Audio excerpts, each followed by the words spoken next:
આજે જખાઉ બંદર ઉપર આવ્યો અને અહીંયા કને જે 70 માછીમારો છે, એટલે 70 પરિવાર છે જેમને જ્યારે ભારત પાકિસ્તાનના યુદ્ધનું એંધાણ થયું ત્યારથી માંડીને અત્યાર સુધી બેન્ડ કરી દેવામાં આવ્યા છે. જ્યારે ગુજરાત આખામાં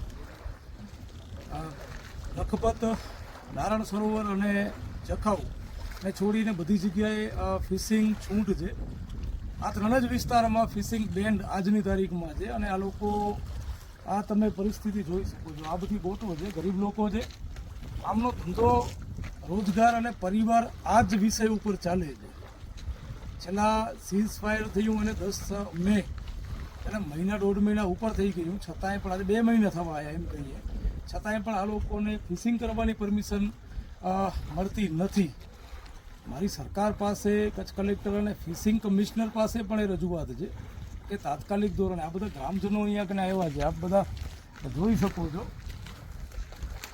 કે આ લોકોની માંગ એ છે કે અંદર ફિશિંગ કરવા મળે ત્યારે અમારી રોજીરોટી ચાલુ રહે, અને રોજીરોટી તો જ ચાલુ રહેશે કે ફિશિંગ કરવા મળશે તો. પણ સરકારની જે નીતિઓ છે અથવા અમુક જે અધિકારીઓ છે જે નથી ઈચ્છતા કે આ ગરીબ પરિવારો રોજગારી કમાઈને ખાય, આવા પ્રશ્નો દર વખતે કચ્છમાં જ કેમ, કચ્છની જે પ્રજા છે એમના ઉપર દબાવ કેમ?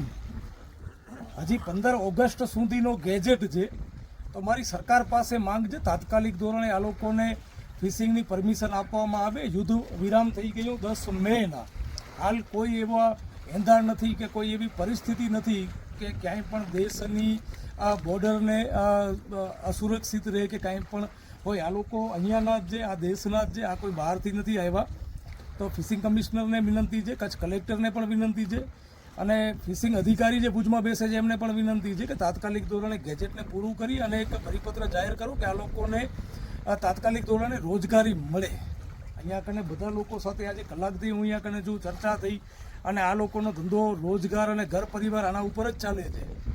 તો મહેરબાની આટલી કરો તો બહુ સારી વાત છે. અન્યથા આ ઉગ્ર આંદોલન પણ કે ધરણા કે જે પણ કરવું હશે આ લોકો માટે અમે કરવા તૈયાર છીએ. મહેરબાની કરો, આટલું કામ કરો, કારણ કે દેશના જ નાગરિક છે, કોઈ પાકિસ્તાનથી નથી આવ્યા અહીંયા કને કે આપણે એને દબાવીને રાખી દઈએ.